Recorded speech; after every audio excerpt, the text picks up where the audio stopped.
siday ku bilaamay fikirka deegaanka ilaalinta degmada Dhahar iyo nawaaxigeedu wuxuu ahaa kadib markii ay waxaweeye deegaankaas aad iyo aad looga shiday dhuxusha islamarkaasna dadka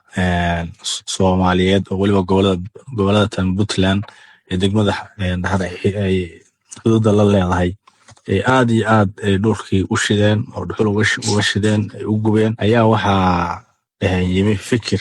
ama dareen bulsho dareenkaasoo waxaweeye ahaa in dadkii ay aad iyo aad ay ugu baraarugeen islamarkaasna ay dareemeen dhibaatada tan waxaweeye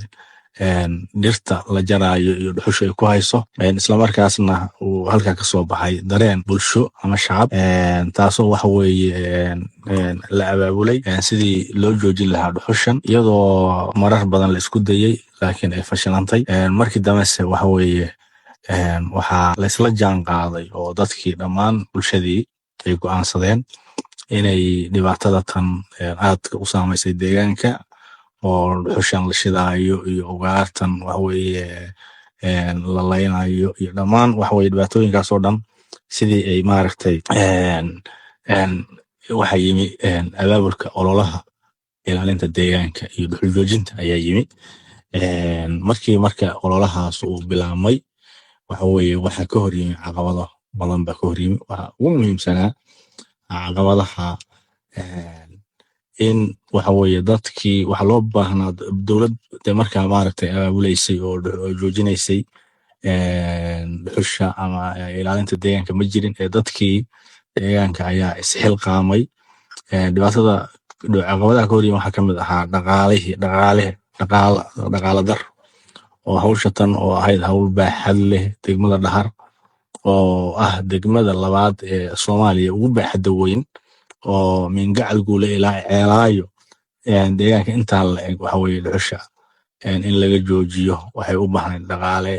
aad u tiro badan marka caqabada ka hortin waxay ahayd caqabada dhaqaalaha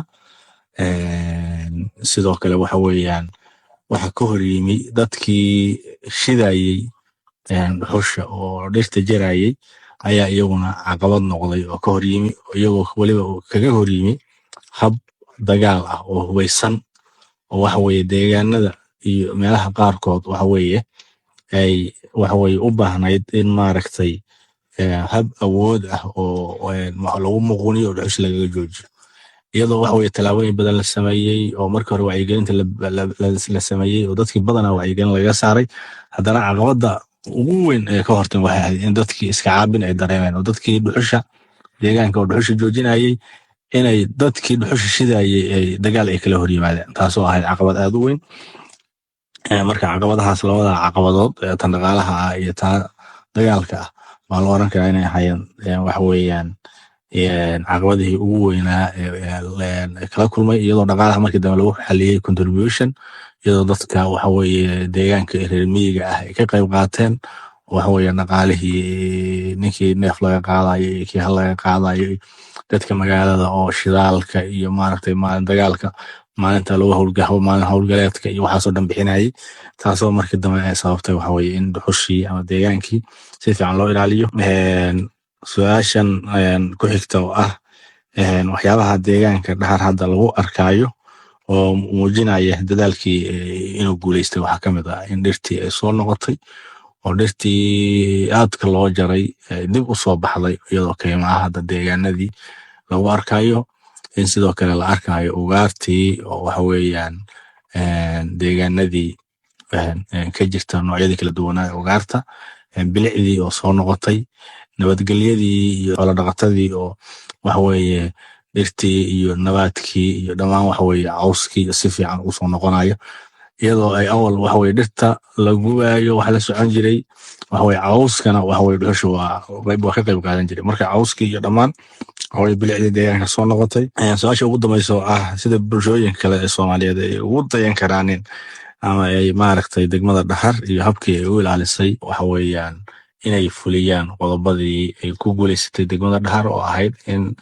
la helo deegaan bulsho isku meel uga soo wada jeeda waxaweeye fikirka ilaalinta deegaanka sidoo kale bulsho waxa weye ka wada qayb qaadanaysa oo hab volunteer ah oo iskaa wax u qabsa ah u shaqaynaysa islamarkaasna in deegaanka ilaalintiisa horta hoos laga soo bilaabo oo dadka deegaanka si fiican looga wacyigeliyo laga qabto kadibna dadka kale oo dhibaatada ku haya dibadda ka imaanaya waxa weeyaan laga qabto. Degmada Dhahar waxay astaan u tahay, waxay hormud u tahay, waxay caan ku tahay waxa weye waa ilaalinta deegaanka. Waxaan aaminsanahay haddii ay dadka bulshooyinka la raacaan tallaabooyinkii ay dadkeedu raaceen oo ay ku guuleysteen inay maaragtay iyaguna insha Allah ay ku guuleysan doonaan. aad iyo aad baa mahadsantihiin. Wassalaamu calaykum waraxmatullahi wabarakaatu.